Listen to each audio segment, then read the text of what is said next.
At number 1, we have Hybrid Interval Timer. It's a very straightforward app that was made to help you out with your workout routine. It does come with a stock workout plan, but the great thing about this app is that you can create your own custom workout plan. All you have to do is name your workout, set how long you want your warm-ups and cooldowns to be, select how many total rounds you want, and then create your own intervals. You can do pretty much anything you want at this point. You can name it anything you'd like, set the interval time limit, and you can even set custom colors and icons. After that, you're off to do your very own custom workout routine. The app itself looks great too, with a nice colorway and beautiful animations. This app makes for a very solid exercise companion. Definitely check this one out. We have Weathered Timeline.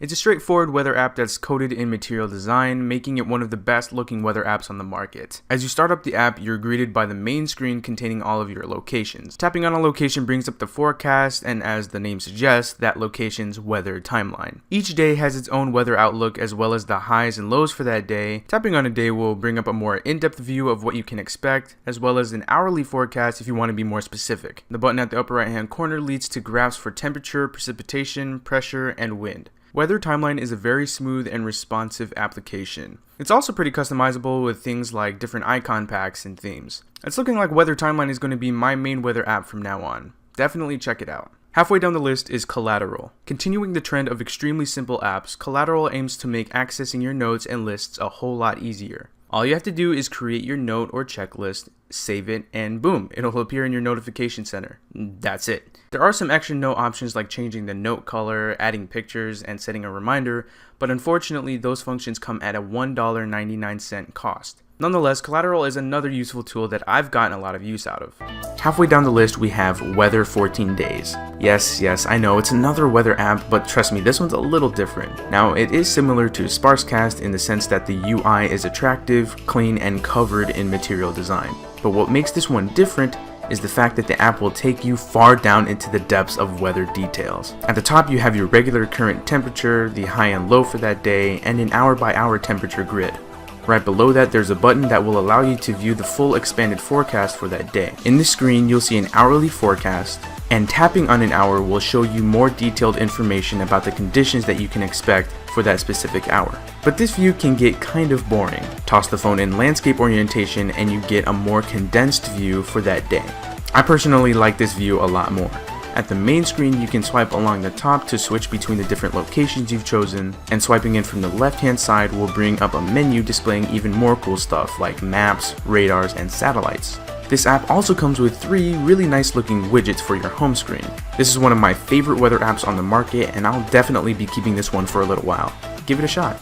Next up we have Google Clock. This is the very clock application that you find on stock Android devices, except now it's available in the Google Play Store for free. I personally prefer this clock over the stock clock app found on most Samsung devices, and although it doesn't have any functions that put it above all the other clock apps out there, how the app looks and performs are the main focuses here. So it functions pretty much like you'd expect. You can set alarms, view world times, you can set a timer, and you can use it as a stopwatch. The app background changes color depending on the time of day, which is pretty neat, and it also comes with analog and digital clock widgets. So overall, this bare bones clock app from Google is worth a try if you want a little bit of stock Android in your life. Third app is Quick.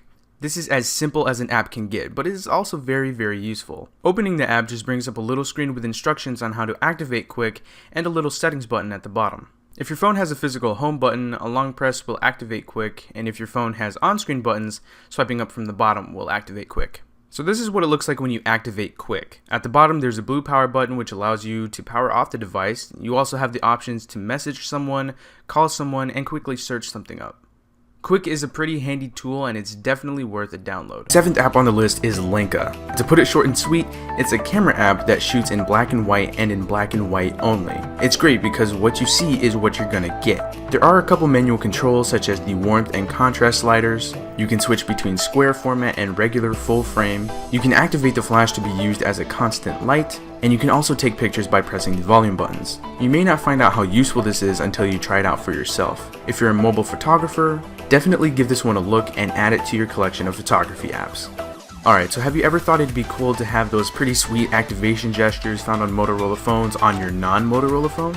Well, you can get a little taste of that with the app Shaker. With this app you can set gestures to activate certain actions. For example, you can set the calculator to be activated by a single shake of your phone, or a double shake to activate the camera. And my personal favorite, the upside down gesture. I set mine to lock the screen when I lay my phone down on the table, and I find that very useful. There are also 2 other custom gestures which allow you to set custom actions by covering the phone's proximity sensor once or twice, but according to the app, enabling this gesture is not recommended because it's for testing purposes only. Now I know one of the key features that I'll sell you guys on this app is the ability to set these gestures to open up any app installed on your phone. Pretty awesome, right? App number 4 is Look of Disapproval. Basically, you have a ton of emoticons that are either really hard to make yourself or just flat out impossible to make on your phone. You can select from a huge list of emoticons, and when you find the exact emoticon you want to use, simply tap on it, the emoticon will be copied to your clipboard, then just paste it into your text box and boom. There you have it. There are literally tons and tons of emoticons, and there are even flipping table emoticons. Another cool feature is the custom section, where you can, you guessed it, create your own emoticons. If you're a heavy hitter when it comes to emoticons, you'll love this app. Go check it out. Next we have Layout from Instagram. This is Instagram's standalone collage app. So I know a lot of you like putting together collages to upload to Instagram, so this is the perfect app for you. However, it's just a collage maker. There is, however, what they call photo booth mode, but that's just about it. So if you're looking for this to replace your current photo editing app, look elsewhere. So within Layout, you can choose up to 9 pictures from your gallery and then select from a good amount of layouts for your collage.